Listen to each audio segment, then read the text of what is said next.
Shalom Bapak Ibu, apa kabar? Puji Tuhan, saya mau berbagi tentang persoalan ini untuk Bapak dan Ibu. Saya tahu saya seharusnya berbagi tentang persoalan intimacy with God, tapi izinkan saya berbagi pada bagian yang ini sebab saya pikir ini yang harus saya bicarakan pagi ini, jadi please allow me untuk berbicara tentang persoalan ini. Kebenaran mengenai hidup dalam Kristus. Saya pikir kita perlu kembali kepada penghargaan untuk darah yang tercurah itu.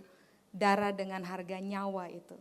Saya pikir kita harus menghargai itu darah dan tidak menganggapnya hanya sebagai sebuah peringatan seremonial saja. Sesuatu yang kita kerjakan tiap tahun.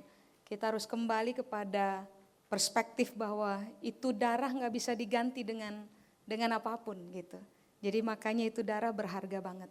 Nah setahu saya, keyakinan saya adalah Yesus tidak mati karena iseng buat Anda dan saya. Karena kurang tantangan di sorga jadi dia turun deh gitu.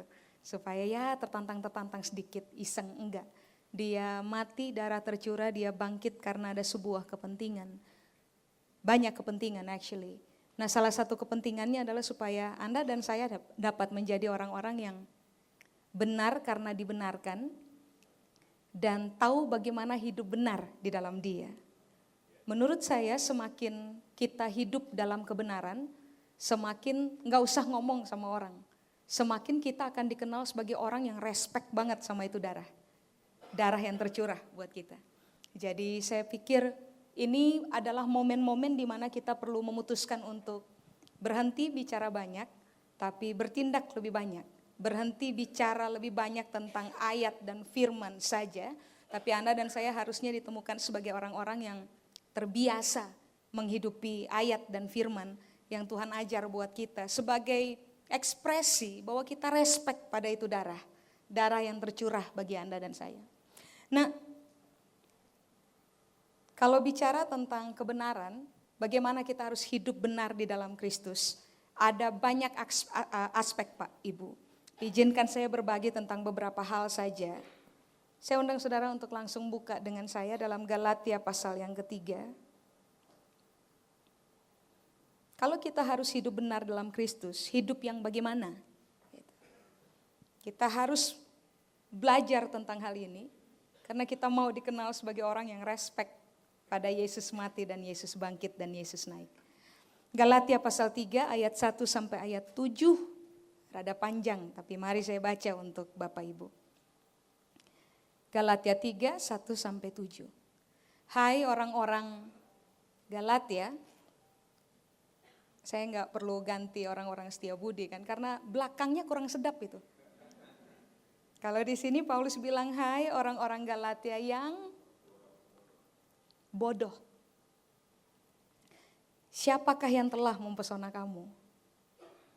Bukankah Yesus Kristus yang disalibkan itu telah dilukiskan dengan terang di depanmu? Hanya ini yang hendak ku ketahui dari kamu. Adakah kamu telah menerima roh karena melakukan Taurat atau karena percaya kepada pemberitaan Injil? Apakah kamu sebodoh itu? Kamu telah mulai dengan roh. Maukah sekarang mengakhirinya di dalam daging? Sia-siakah semua yang telah kamu alami sebanyak itu? Masakan sia-sia, kata Paulus. Jadi bagaimana sekarang? Apakah Ia yang menganugerahkan roh kepada kamu dengan berlimpah-limpah dan yang melakukan mujizat di antara kamu berbuat demikian karena kamu melakukan hukum Taurat atau kamu percaya kepada pemberitaan Injil? Secara itu jugalah Abraham percaya kepada Allah, maka Allah memperhitungkan hal itu kepadanya sebagai kebenaran. Jadi kamu lihat bahwa mereka yang hidup dari iman, mereka itulah anak-anak Abraham. Kalau Anda dan saya harus hidup dalam kualitas kebenaran di dalam Kristus, maka cek ini dengan baik.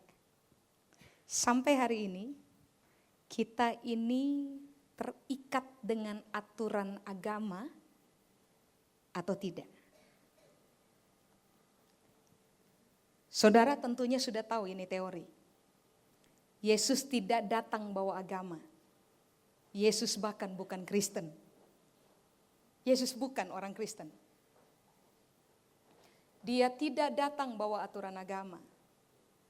Dia datang untuk bawa aturan kerajaan, budaya kerajaan, yang kepentingannya adalah supaya Anda dan saya jadi orang merdeka karena meyakini kebenaran yang Dia wariskan kepada kita.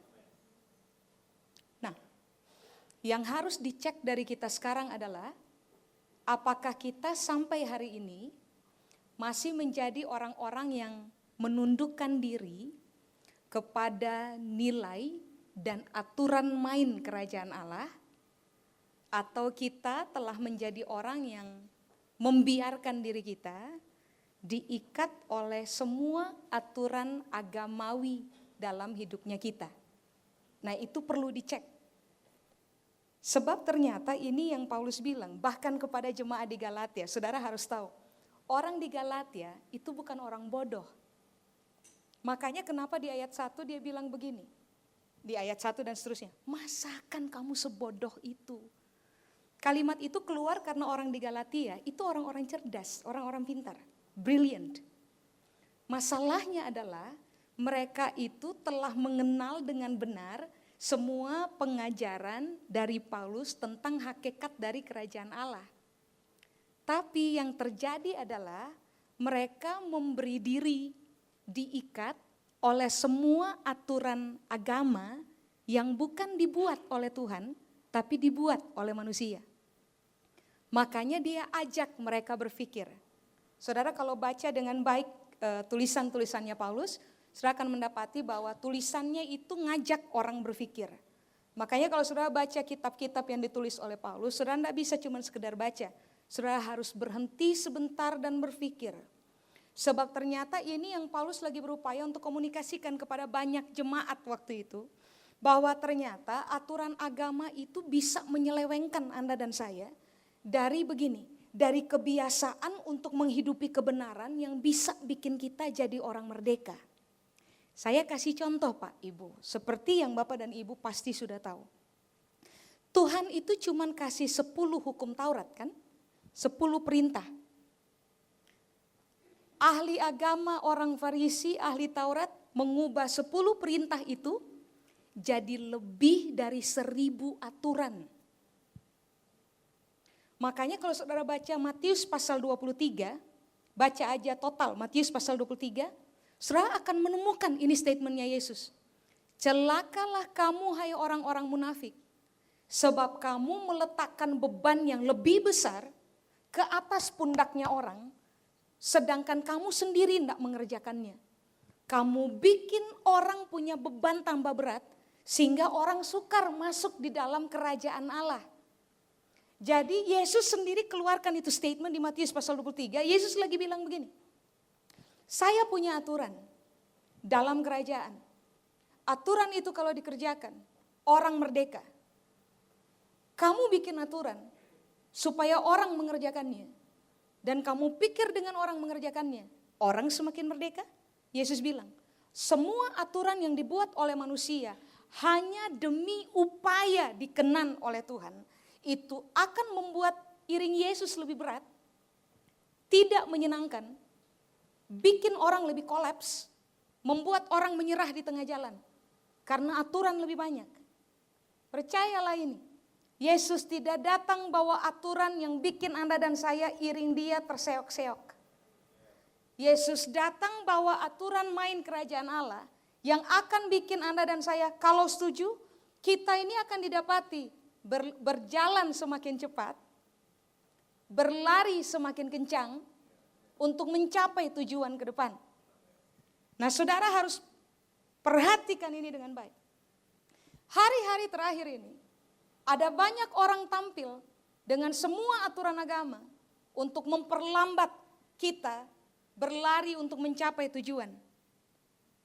Anda dan saya harus menjadi orang cerdas Pak, Ibu, yang menimbang dengan baik apa yang sedang disodorkan buat kita. Jangan hanya setuju dengan berita apapun Pak, Ibu. Termasuk yang saya lagi bicarakan, saudara Anda harus langsung setuju. Cek ulang, pertimbangkan dengan baik, timbang semua sisi. Kalau tidak bertentangan dengan kebenaran, hiduplah di dalamnya. Nah ini yang sedang terjadi, entah saudara memperhatikannya atau tidak. Sudah semakin banyak muncul sekte baru di Indonesia. Dengan semua aturan main yang kalau saudara cermati dengan baik, isinya adalah aturan dan tata cara agama yang kalau orang tidak mengerjakannya, orang takut terkutuk dan ditolak oleh Tuhan. Tuhan punya darah tercurah bagi Anda dan saya. Bebaskan kita dari kutuk. Perbuatan baik apa coba yang kita bisa kerjakan untuk Dia, untuk membebaskan kita dari kutuk. Cuman Dia yang bisa bebaskan kita, dan itu pun bukan karena apa yang kita buat. Dia bebaskan kita karena apa yang Dia buat. Nah hari-hari terakhir ini orang datang dengan banyak aturan. Anda dan saya kalau mau hidup benar dalam Kristus, bebaskanlah diri dari semua aturan agama yang bikin kita kewalahan ikut Tuhan. Saya kasih contoh Pak, Ibu. Kolose pasal 2. Ini ada satu ajaran bahwa kalau ibu dan bapak hendak keluar rumah pakai sebuah lambang, maka malaikat akan lari dari bapak dan ibu. Tuhan akan memutuskan untuk tinggalkan bapak dan ibu. Dan jangan marah kalau di tengah jalan akan mengalami kecelakaan. Orang akhirnya harus putuskan untuk beli itu lambang dan bawa kemana-mana.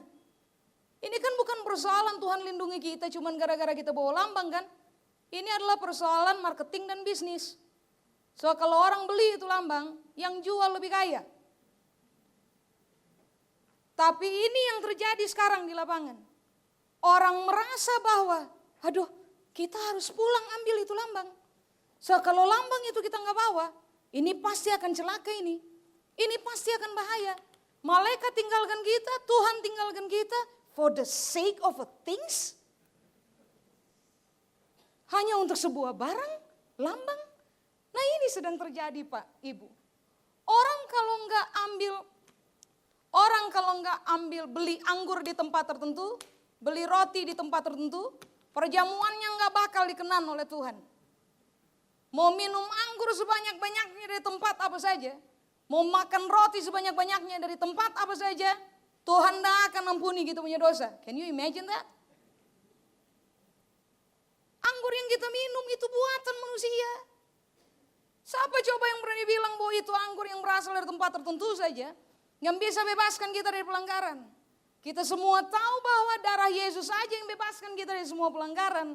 Nah masalahnya sekarang adalah orang menjadi sangat terkungkung dengan aturan, merasa bersalah, merasa terdakwa, merasa tidak merdeka kalau tidak bawa tempat tertentu, barang tertentu, lambang tertentu, kerjakan hal tertentu. Nah kita harus merdeka dari itu Pak, Ibu. Kolose pasal 2. Coba Bapak dan Ibu buka dengan saya.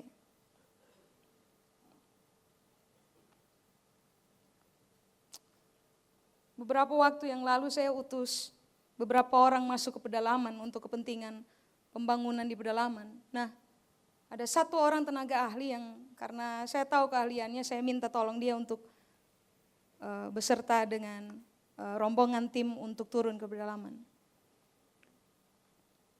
Syukur kepada Tuhan, pengajaran tentang jangan terikat kepada semua aturan agama dan kebendaan, faktor-faktor benda yang kalau kita pakai kita akan disahkan sebagai pengikut Yesus, itu telah didiskusikan sebelumnya. Nah waktu di pedalaman, saudara kalau turun ke pedalaman, saudara akan melihat realita yang ada. Waktu turun ke pedalaman, ini orang bagi itu lambang satu-satu buat orang-orang yang adalah tim saya, dan bilang harus dipakai, jalan kemana-mana harus dipakai. So kalau nggak dipakai, nanti kita akan bahaya di pedalaman sini. Sebab belum tentu Tuhan sertai kita di sini. Makanya harus bawa ini supaya Tuhan sertai kita. My gosh. Di tempat paling gelap sekalipun, buat Tuhan itu tetap terang. Tuhan ada di mana saja. Tuhan tidak sertai kita hanya gara-gara kita bawa lambang tertentu, Pak, Ibu. Coba Kolose pasal 2, saya rada marah soalnya. Orang sekarang ditipu mentah-mentah dengan semua aturan kebendaan. Coba Kolose pasal 2. Coba saudara perhatikan ayat 7. Ayat 6. Kamu telah menerima Kristus Yesus Tuhan kita. Karena itu hendaklah kamu hidup tetap di dalam Dia. Ayat 7. Hendaklah kamu mengakar di dalam Dia dan dibangun di atas Dia. Hendaklah kamu bertambah teguh dalam iman yang telah diajarkan kepadamu. Hendaklah hatimu melimpah dengan syukur. Hati-hatilah supaya jangan ada yang menawan kamu dengan filsafatnya yang kosong dan palsu menurut ajaran turun-temurun dan roh-roh dunia tetapi tidak menurut Kristus. Sebab dialah, di dalam dialah berdiam secara jasmania seluruh kepenuhan kealahan. Kamu telah dipenuhi di dalam Dia. Dialah kepala semua pemerintah dan penguasa. Di dalam Dia kamu telah disunat, bukan dengan sunat yang dilakukan oleh manusia, tetapi dengan sunat Kristus yang terdiri dari penanggalan akan tubuh yang berdosa. Karena dengan Dia kamu dikubur dalam baptisan dan di dalam Dia kamu turut dibangkitkan juga oleh kepercayaanmu kepada kerja kuasa Allah yang telah membangkitkan Dia dari antara orang mati. Bla bla bla. Saudara lihat ayat 15. Ia telah melucuti pemerintah-pemerintah dan penguasa-penguasa dan menjadikan mereka tontonan umum dalam kemenangannya atas mereka. Lihat ayat 16. Karena itu, janganlah kamu biarkan orang menghukum kamu mengenai makanan dan minuman, mengenai hari raya, bulan baru, atau hari Sabat. Semuanya itu cuman bayangan aja dari apa yang harusnya datang, sedang wujudnya ialah Kristus. Lihat ayat 18. Janganlah kamu biarkan kemenanganmu digagalkan oleh orang yang merendahkan diri tapi pura-pura, Pak, Ibu. Lalu pura-pura merendahkan diri, pura-pura beribadah kepada malaikat, berkanjang pada penglihatan-penglihatan dan tanpa alasan membesarkan diri oleh pikirannya yang duniawi. Sedang ia tidak berpegang teguh kepada kepala dari mana seluruh tubuh berasal dan seterusnya. Lalu kemudian coba saudara perhatikan ayat 20. Apabila kamu telah mati dengan Kristus dan bebas dari roh-roh dunia, mengapakah kamu menaklukkan dirimu pada rupa-rupa peraturan seolah-olah kamu masih hidup di dunia? Jangan jamah ini, jangan kecap itu, jangan sentuh ini. Semua itu cuma berkaitan dengan barang binasa yang akan binasa oleh pemakaian dan hanya menurut apa, Pak, Ibu? Perintah dan ajaran manusia. Peraturan ini walau nampaknya penuh hikmat, ingat tadi kita sudah belajar. Jangan biarkan orang bodohi kita dengan filosofi-filosofi yang tampaknya cerdas, yang melanggar aturan kebenaran dari kerajaan Allah, yang tampaknya adalah kalau kita kerjakan, kita akan memperoleh perkenanan dari Allah. Alkitab bilang begini, ibadah-ibadah itu tampaknya penuh hikmat. Tapi ibadah-ibadah itu adalah buatan sendiri. Kepentingannya adalah supaya orang terpuaskan dalam hidup duniawi. Sebab sekarang ini, hari ini sedang diajar. Semakin kamu berani menyiksa diri dalam ibadah, semakin Tuhan akan menerima ibadahmu. Orang ke ibadah bawa pisau, Pak, Ibu. Sayat diri. Hanya untuk memperoleh perkenanan dari Tuhan di tempat beribadah. Makanya dari sejak awal Alkitab sudah kasih tahu buat kita. Jangan mau ditipu oleh filosofi yang tidak mengakar pada firman. Jangan mau ditipu oleh aturan-aturan buatan manusia yang tampaknya kita lagi dididik untuk beribadah submit kepada Tuhan, tapi ternyata itu hanya untuk kepuasan orang tertentu yang membuat aturan buat kita. Realitanya begini Pak, Ibu di lapangan. Orang-orang yang terjebak di dalam aturan agama dan tidak memberi diri untuk diatur oleh kebenaran firman Allah. Yang muncul adalah kultus individu sekarang. Apa kata A paling benar? Kalau B yang bicara, enggak usah diikuti. Sebab A adalah wakil Tuhan di bumi.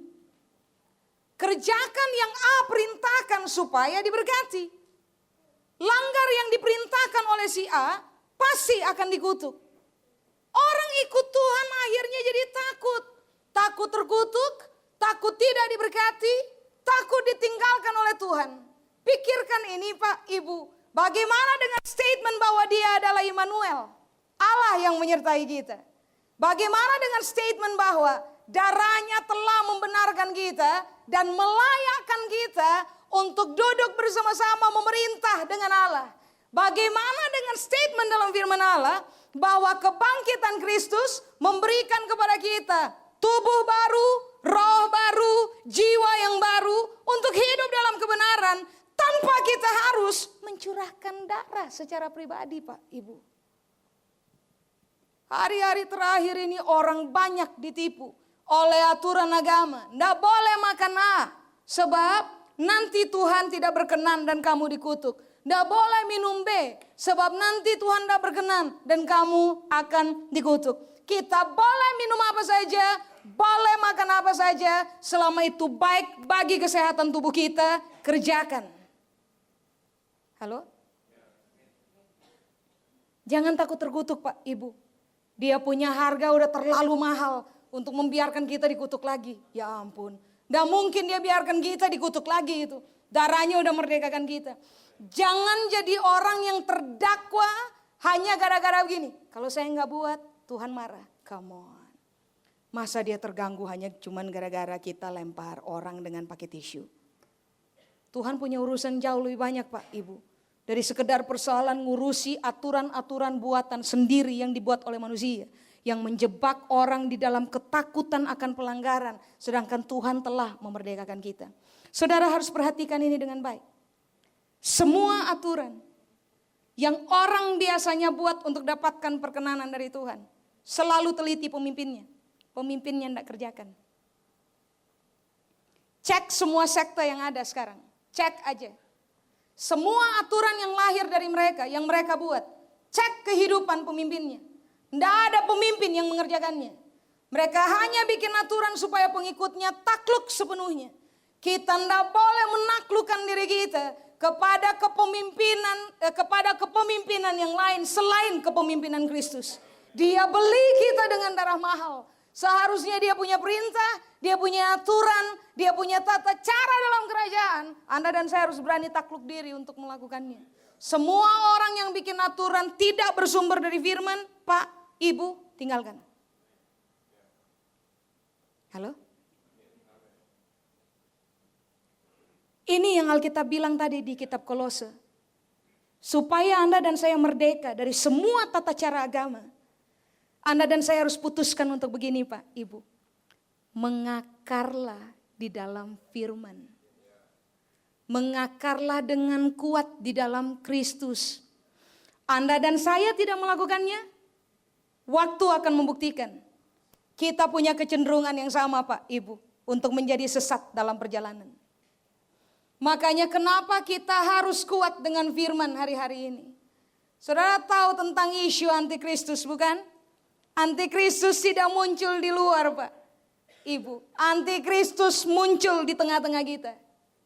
Orang yang nantinya akan anti-Christ itu nggak muncul dari luar ke dalam. Itu muncul dari dalam keluar. Makanya kenapa semua orang percaya harus kembali kepada esensi dasar pengiringan akan Kristus. Kuat sama firman. Anda dan saya tidak boleh membiarkan diri kita ditipu oleh semua aturan agama. Seolah-olah dengan mengerjakannya Tuhan berkenan pada kita. garis bawah ini. Tuhan akan menemukan bahwa darahnya tidak tercurah percuma. Pada waktu dia menemukan Anda dan saya mengakar dalam firman, bertumbuh di dalam kebenaran, menghasilkan buah-buah yang layak dia nikmati sebagai buah-buah yang kaya dengan kualitas kebenaran, keadilan, dan kesungguhan di dalam Kristus. Amin. Cek ulang Pak, Ibu. Kalau Bapak dan Ibu terganggu, tinggalkan semua aturan yang tidak mewakili firman. Amin. Hal yang kedua, kalau mau hidup benar dalam Kristus, hal yang kedua adalah begini Pak, Ibu. Beranilah menderita. Penderitaan bukan teori. Penderitaan adalah realita kehidupan yang Anda dan saya harus berani menghadapinya. Tadi pagi saya berbagi bahwa Yesus kita adalah orang yang paling fair dalam kehidupan. Dia tidak terbiasa hembusi angin surga dari awal. Dia terbiasa adalah tipe pribadi yang bicara belak-belakan dan memastikan orang tahu dari awal itu pahit. Supaya orang terbiasa hargai semua hal yang pahit. Karena semua hal yang pahit selalu akan berakhir manis kan? Tadi pagi saya singgung ayat yang Yesus bilang. Masuklah melalui pintu yang sesak. Lewati jalan yang sempit. Akhirnya selalu pada kehidupan. Masuklah pada pintu yang lebar. Lewatilah jalan yang luas. Akhirnya selalu Anda dan saya menjauh dari kehidupan. Kita ini harus berani telan pil pahit di depan Pak, Ibu. Sebab kalau Anda dan saya tidak terbiasa berani telan pil pahit di depan, percayalah. Darah yang tercurah itu tidak akan terlalu berarti buat hidupnya kita. Darah yang tercurah itu akan menjadi sia-sia oleh kedangkalan kita dalam memahami tentang kebenaran penderitaan. Bahwa penderitaan adalah such kind of grace given by God to us. Penderitaan itu anugerah Pak, Ibu. Jangan cuma beranggapan bahwa dulu saya punya 1.000 perak, sekarang punya 2.000 perak, dan Tuhan telah menganugerahi saya dengan keberhasilan. What do you think about this, my friend? Apa yang saudara pikirkan tentang ini? Pernahkah ada orang dimotivasi untuk begini? Bersaksilah bahwa ternyata kemarin saya menderita dan sampai hari ini saya masih menderita. Pernahkah saudara duduk dan saudara mendengarkan orang bersaksi di depan, menceritakan penderitaan mereka sambil menangis, dan mengakhiri itu cerita kesaksian, tetap menangis? Kita telah terbiasa membangun hal ini Pak, Ibu. Orang yang boleh bersaksi di depan adalah orang yang telah begini. Ya ampun, yang tadi saya bilang, dulu 1.000 perak, sekarang punya 2.000 perak. Kemarin pintunya ketutup, hari ini pintu kebuka. Lalu kita bersaksi. What do you think about this? Kemarin saya berdoa supaya pintu terbuka. Hari ini pintunya tetap tertutup. Tapi saya punya reaksi udah beda. Harusnya orang mulai dilatih Pak, Ibu. Untuk bersaksi bukan cuma taburi hal-hal yang menyenangkan untuk didengar oleh telinga, diterima oleh otak kita, dan itu membuat kita berbahagia. Anda dan saya harusnya mulai melatih diri untuk terbiasa bersaksi. Hal-hal yang bukan sekedar bikin kita bahagia, tapi bikin kita jadi lebih gagah. Kita harus gagah Pak, Ibu. Gagah di dalam. Orang hanya gagah di dalam gara-gara begini Pak, Ibu. Mereka respek kepada karunia yang disebut dengan kata menderita. Coba saudara dan saya baca, mari kita lihat. Ini yang Alkitab ajar. Bapak Ibu maafkan saya, tidak di tempat ini. Banyak orang Kristen di luar sana, bobrok mentalnya Pak Ibu. Maafkan saya harus bicara ini. Soal menurut saya ini rumah saya, boleh dong saya bicara apa saya di rumah saya. Bobrok mentalnya Pak Ibu, cengeng dalam kehidupan. Baru menangis turun 1 tetes air mata, sudah menuduh betapa Tuhan tak adil memperlakukan kita dalam kehidupan. Saudara baru tetes air mata, baru 1 tetes, Tuhan punya darah ribuan tetes. Saya marah, saya tahu. Filipi pasal 1. ayat 29. Mau ikut Yesus jangan cengeng, jangan manja Pak Ibu. Dia punya darah tidak bertujuan bikin kita lahir jadi orang cengeng dan manja. Kita harus gagah di dalam. Hanya kalau kita respect kepada statement-statement ini. Filipi 1 ayat 29. Sebab kepada kamu bukan saja dikaruniakan, bukan saja untuk percaya kepada Kristus, melainkan juga untuk menderita untuk Dia. Menderita karena kebodohan sendiri itu bukan anugerah Pak Ibu. Tapi kalau menderita karena kita hidup benar, tapi kita menderita, nah itu anugerah. Harusnya orang berani berdiri dan bersaksi, saya ditekan, saya diperlakukan tidak adil, tapi saya tetap memutuskan hidup dalam kebenaran. Bukankah itu adalah anugerah yang membuat orang menjadi semakin tertantang? Dia bisa. Di dalam tekanan, dia bisa tetap bertahan hidup benar. Nah itu kesaksian namanya. Mari kita kembali dulu, kalau bicara tentang kesaksian. Saudara pernah baca kitab Wahyu yang bunyinya begini. Dan mereka mengalahkan si jahat itu oleh karena apa? Kok saya jadi lupa ya? Oleh karena perkataan kesaksian mereka dan oleh karena apa? Ada dua alasan, ya. Oleh darah anak domba Allah dan oleh perkataan kesaksian mereka. Nah, garis bawah ini. Itu kan? Baca ayat di bawahnya. Ayat di bawahnya tulis begini. Oleh karena mereka tidak sayang nyawa.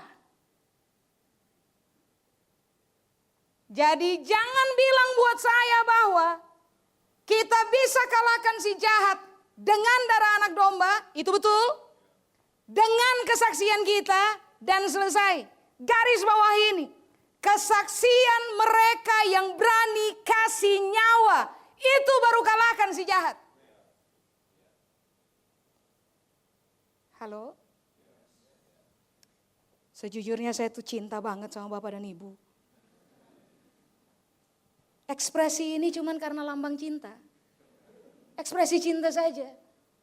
Maksud saya, Pak, Ibu, kita harus berhenti bermain-main dengan itu darah. Itu darah mahal. Kita harus respect.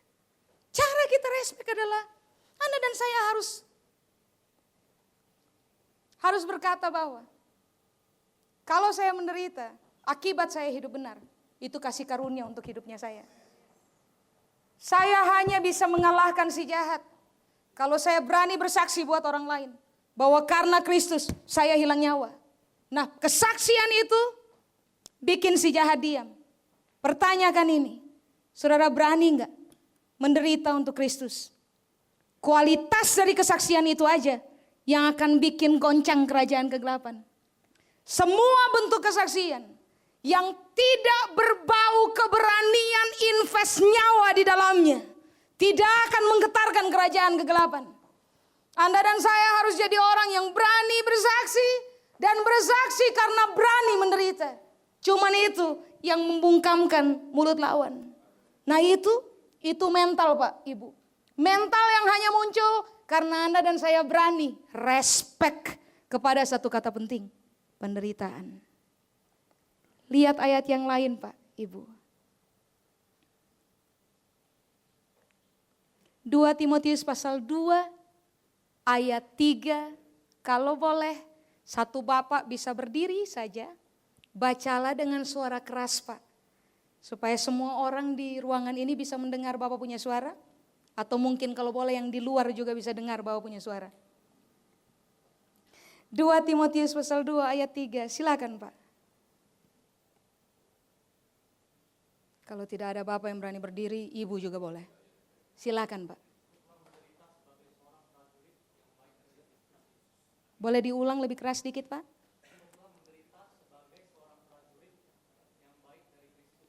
Thank you Pak.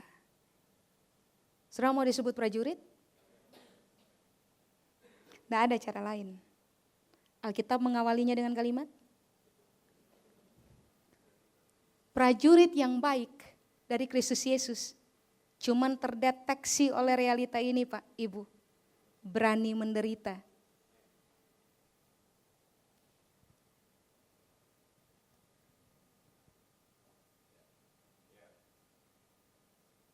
Prajurit yang biasa akan suka berpesta pora. Prajurit yang baik adalah yang berani menderita. Menderita untuk apa? Menderita untuk Kristus. Artinya menderita untuk kebenaran. For the sake of the truth itself. Untuk kebenaran itu kita berani stand. Kita dilempari batu, kita berani stand. Kita dicerca orang, kita berani stand. Kita ditertawakan, kita berani stand. Kita disalah mengerti, kita berani stand. Semua orang yang berani stand for the sake of the truth. Alkitab bilang begini, mereka prajurit yang baik. Prajurit yang baru dilempari batu langsung lari. Jangankan dilempari, baru diomongin, saya lempari batu ya, lari. Nah yang itu bukan prajurit yang baik. Dia mungkin boleh pakai jabatan prajurit, tapi belum tentu baik. Selama Anda dan saya Anda berani bayar harga, rela dicerca karena mengerjakan kebenaran. Trust me this. Kita nggak layak disebut pasukan dalam kerajaan. Ke depan ini nanti Tuhan akan datang bawa laskarnya untuk memerintah di bumi dan taklukkan seluruh kejahatan. Saudara pikir yang Tuhan akan bawa adalah prajurit biasa yang tidak teruji? Yang Tuhan akan bawa adalah prajurit yang baik, yang menter ketika diterpa oleh penderitaan Pak, Ibu. Itu yang harus kita pikirkan sekarang.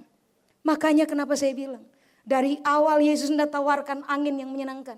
Dari awal Yesus tawarkan buat Anda dan saya, berani minum pil pahitnya enggak? Berani minum enggak? Berani minum, nanti kita lihat. Kualitasnya kita akan bermain di atas rata-rata Pak, Ibu. Selalu begitu. Lihat ayat yang lain Pak, Ibu. 1 Petrus pasal 2 ayat 21. 1 Petrus pasal 2 ayat 21. Sebab untuk itulah kamu dipanggil. Jadi kita dipanggil karena ada alasan. Untuk itulah kamu dipanggil. Karena Kristus telah menderita untuk kamu. Dan telah meninggalkan teladan bagi kamu. Supaya kamu mengikuti jejaknya. Kenapa kita dipanggil di dalam Dia? Supaya kita ikuti jejaknya Yesus. Jejaknya Yesus adalah berani menderita untuk Anda dan saya. Kalau Anda dan saya tidak berani menderita untuk Yesus, saya rasa kita tidak respect kepada panggilan dari penguasa bumi. Kalau saudara dipanggil oleh orang yang punya jabatan, saudara pasti akan jadikan itu prioritas. Masalah banyak orang adalah kita sering kali menemukan diri kita tidak respect kepada panggilan dari penguasa alam semesta. Kita harus memutuskan untuk berani dengarkan itu panggilan dari penguasa alam semesta. Panggilan untuk apa? Rela menderita untuk Dia. Dia tinggalkan teladan supaya kita ikuti jejaknya. Orang Kristen hari ini Pak, Ibu, tidak mau susah bayar harga. Kita beda. Kita berani bayar harga. Sebab kita tahu untuk alasan itu kita dipanggil. Saudara menangis banyak hari ini, selalu kasih tahu buat diri sendiri. Kalau kita menangis karena kita hidup benar, kasih tahu untuk diri sendiri. Saya sedang kerjakan panggilan. Ini panggilan. Saudara hidup benar dicerca sama orang, kasih tahu buat diri sendiri. Ini panggilan saya. Saya tidak bakal lari. Stand firm pada keyakinan itu Pak, Ibu. Berdirilah teguh pada keyakinan itu. Siapa yang bisa tumbangkan kita coba? Siapa yang bisa tumbangkan kita? Kalau keyakinan kita adalah menderita karena Kristus adalah panggilan. Tidak ada yang bisa rampas apapun dari kita, Pak, Ibu. Hanya Anda dan saya punya cara berpikir harus diselaraskan dengan firman. Kekayaan kita di dalam tidak boleh dirampas sama siapapun. Tapi itu hanya terjadi kalau Anda dan saya meyakini apa yang Tuhan ajar buat kita.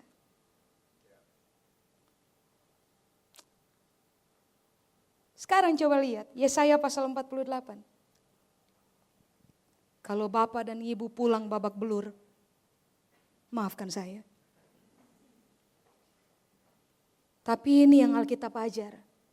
Yang saya pikir, masa tiap tahun kita cuman peringati momen-momen ini sebagai momen seremonial. Kita harus beda, Pak, Ibu. Kita harus beda. Yesaya 48 ayat 10. Sesungguhnya aku telah memurnikan engkau, namun bukan seperti perak, tetapi aku telah menguji engkau dalam. Saudara mau murni, teruji, gak ada tempat lain, Pak, Ibu, sengsara. Kita masing-masing punya sengsara berbeda, Pak, Ibu. Ibu punya sengsara beda dengan saya. Bapak punya sengsara beda dengan saya. Apapun yang kita hadapi, kalau kita berjalan pada Tuhan punya pola, tidak mungkin tidak ada di antara kita yang tidak menderita dalam hidup. Tapi selalu garis bawahi ini, ternyata Alkitab bilang ini, mau murni, mau teruji, masuk dapur. Yang tidak berlimpah dengan makanan mewah. Mau murni, mau teruji, masuk dapur. Dapur sengsara. Yang di dalamnya di pintunya udah tertulis dapur sengsara. Siapa berani masuk, keluar dari itu dapur, selalu akan didapati. Murni, teruji. Bukankah untuk kepentingan itu darah tercurah? Untuk kita. Bapak dan Ibu tentunya tahu. Semua logam yang murni itu mahal. Semua yang gak murni pasti second class. Gak terlalu. Ada juga yang mahal, tapi tidak semahal yang asli, yang murni. Kenapa Tuhan harus izinkan kita masuk ke sengsaraan dapur itu? Karena kan darahnya mahal. Masa diecer begitu saja. Dia punya darah mahal tercurah buat kita. Hasilnya harus bagus. Harus murni dan harus teruji. Caranya, relalah menderita karena bertahan hidup dalam kebenaran. Selalu pikirkan ini dalam diri sendiri, Pak, Ibu. Saya melatih pemikiran saya untuk mengucapkannya tiap saat. Ona mau jadi orang murahan? Atau ona mau jadi orang mahal? Itu kan yang harus selalu kita pertimbangkan. Saya mau dikenal sebagai makhluk murahan ikut Yesus? Atau saya mau dikenal sebagai orang yang mahal? Kemurnian kita membuat nilainya kita naik, Pak, Ibu, lebih mahal. Semakin kita bisa teruji dari luar ataupun dalam, kita ini semakin mahal. Yesus punya darah bukan murahan. Dia punya konsep bukan murahan. Rekayasa sorga bukan murahan, mahal. Harusnya menghasilkan orang-orang mahal bukan murahan. Mental mahal bukan murahan. Kualitas mahal bukan murahan. Tapi untuk jadi mahal tidak ada cara lain. Anda dan saya harus masuk sengsara atau penderitaan. Jadi bagaimana? Mau ikut Yesus? Merdekalah dari semua aturan agama. Tapi kalau mau berhasil ikut Yesus, respeklah kepada penderitaan. Ayat terakhir, dari poin 2 maksudnya. Ayub pasal 23, kita baca bersama ayat yang ke-10. Ayub pasal 23, ayat yang ke-10. Bapak Ibu sudah dapat? Kita baca, 2, 3. Karena Ia tahu jalan hidupku. Seandainya Ia menguji aku, Tuhan uji orang di mana Pak, Ibu? Tuhan cuman uji orang dalam dapur kesengsaraan. Kalau Tuhan uji kita, selalu make sure ini. Kita timbulnya seperti emas. Harusnya begitu. Amin. Percayalah Pak, Ibu. Teorinya gampang.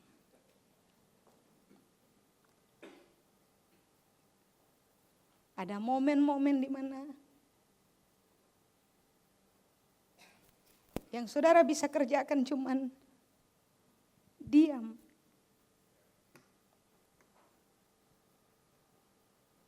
Bahkan untuk berpikir lebih pun takut. Karena kita udah tahu banget.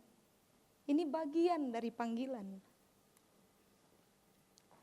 Bicara bahwa saya harus jadi orang teruji. Harus jadi orang mahal. Percayalah. Gampang Pak, Ibu. Gampang untuk dibicarakan. Prakteknya babak belur. Sakit. Tapi kan kita sudah tahu dari awal. Kita sudah tahu dari awal. Ini realita yang harus kita jalani. Kita tidak boleh mundur. Kita tidak boleh putus asa. Kita tidak boleh menyerah di tengah jalan. Justru kita harus memastikan bahwa, jalannya mungkin lambat. Tapi semua orang yang hadapi penderitaan dengan kepala tegak selalu sampai di tujuan akhir. Anda dan saya harus mulai kuatkan kita punya diri sendiri Pak Ibu. Kita punya mental, harus mental raja. Kita punya mental, tidak boleh jadi mental budak yang dipertahankan pada sebuah tekanan tertentu, menyerah. Kita enggak. Justru semakin ditekan, harusnya kita semakin menantang. Oke, berarti Tuhan anggap saya bisa. Amin. Kayaknya setelah ini akan ada banyak yang menangis kayaknya. Tapi selalu ingat ini baik. Ini panggilan. Ini kita punya panggilan. Terakhir, poin ketiga maksudnya, dan terakhir. Kalau Bapak dan Ibu mau hidup dalam kebenaran dan kebenaran dalam Kristus, hal yang ketiga adalah begini. Hiduplah dalam realita lahir baru. Satu, Anda dan saya harus jadi orang yang tidak terikat oleh aturan manusia. Merdekalah. Dua, Anda dan saya harus jadi orang yang bukan suka menantang bahaya. Tapi berani kalau bahaya diperhadapkan pada kita. Bukan nantang, tapi berani. Karena kita telah membangun kehidupan kita di atas dasar prinsip yang benar. Tapi prinsip yang ketiga adalah begini. Betul-betullah hidup di dalam kebenaran lahir baru. Saudara masih ingat peristiwa waktu Nikodemus datang pada Yesus dan Yesus bilang, untuk orang bisa masuk dalam kerajaan Allah Basilea artinya adalah pemerintahan mutlak Kristus dalam seluruh aspek kehidupan kita. Jadi Yesus bilang gini, untuk orang bisa diperintah oleh Kristus secara mutlak dalam kehidupan, mereka harus lahir baru. Lahir baru kan esensinya satu Pak, Ibu. Alkitab ajar, lahir dari atas. Nikodemus kan tanya, masa saya harus masuk lagi ke rahim ibu saya? Baru dilahirkan lagi. Yang Yesus bilang lahir baru adalah lahirlah dari atas. Dari karya yang tadi saya bilang, rekayasa sorga itu, lahirlah dari kepentingan perencanaan itu. Nah orang harus lahir baru. Coba saudara lihat dengan saya Roma pasal 6. Ayat 4. Roma pasal 6 ayat 4. Sudah Pak, Ibu? Dengan demikian kita telah dikuburkan bersama-sama dengan Dia oleh baptisan dalam kematiannya. Supaya sama seperti Kristus telah dibangkitkan dari antara orang mati oleh kemuliaan Bapa, demikian juga kita akan hidup dalam Hidup yang baru cuman lahir kalau orang mati Pak Ibu. Itu esensi yang Tuhan ajar. Makanya kan stepnya jelas. 1, merdeka dari aturan manusia.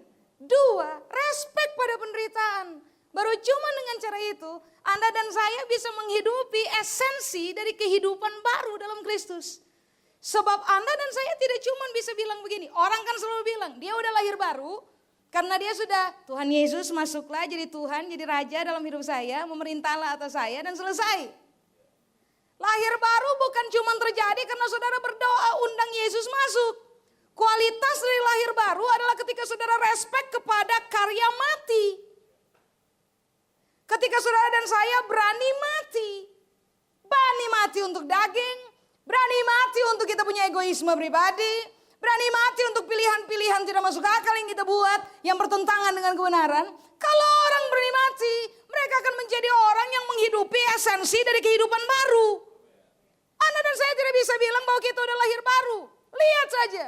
Berapa banyak orang mengaku lahir baru sekarang, tapi hidup masih kampungan. Itu yang saya bilang, kita harus berhenti dan respek pada darah yang mahal itu.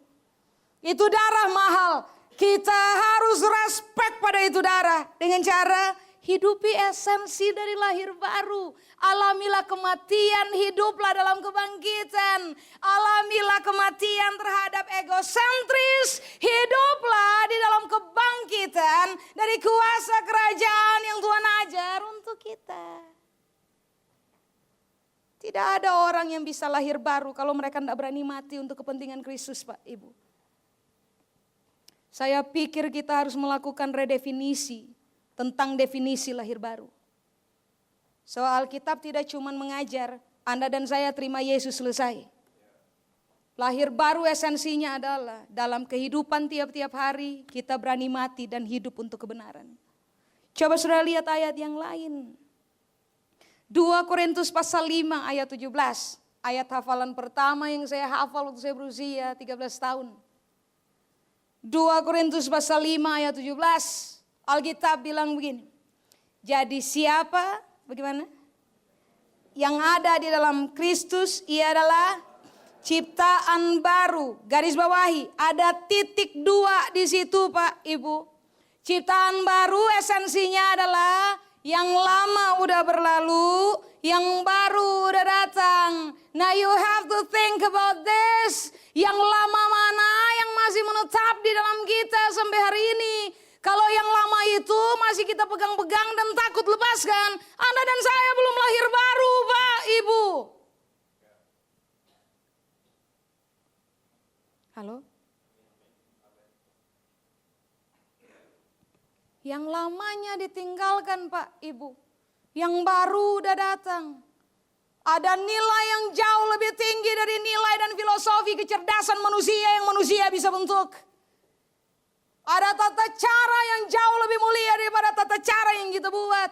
Ada kepentingan yang jauh lebih tinggi daripada kita punya kepentingan Pak, Ibu. Kita harus jadi manusia yang betul-betul lahir baru. Mari saya kasih tahu ini.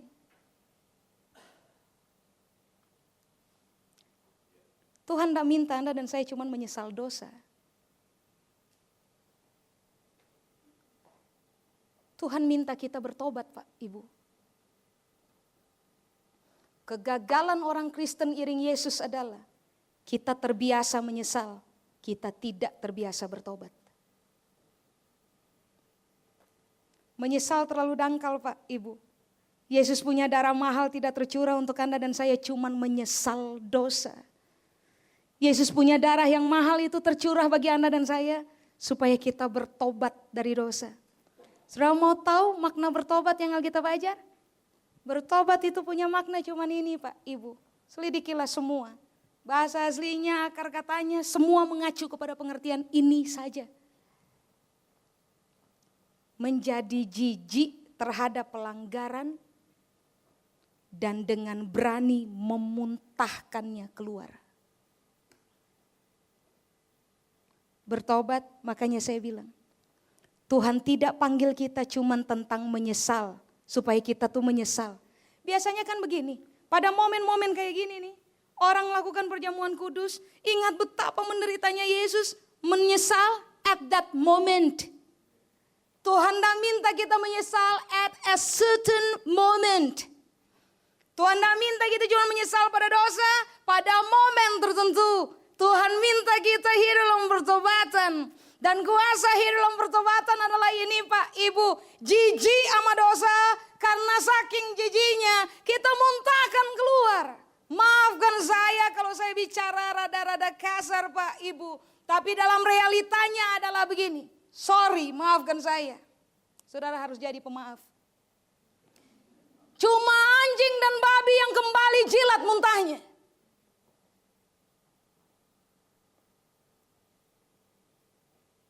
Setahu saya, tidak ada manusia yang didesain untuk kembali jilati muntahnya.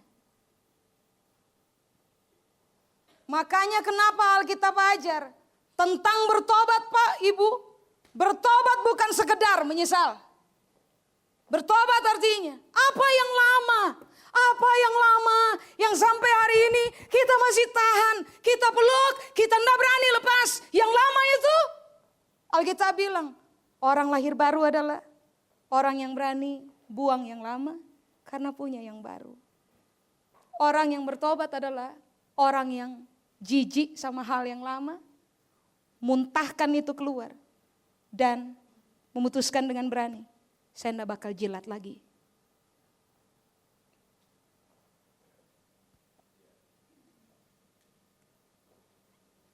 Itulah sebabnya kenapa saya bilang dari awal Pak, Ibu, darah itu mahal. Jangan biarkan dia punya darah jadi gitu aja. Berhenti pada realita, dia darah, dia mati, dia menderita buat kita selamat selesai. Enggak bisa, enggak bisa. Kita harus berubah Pak, Ibu.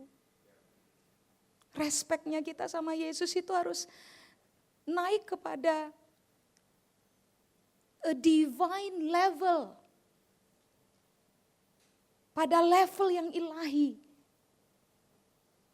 Di mana kita akan memilih untuk whatever takes, saya akan hidup dalam aturan kerajaan dan bukan hidup berdasarkan aturan agama.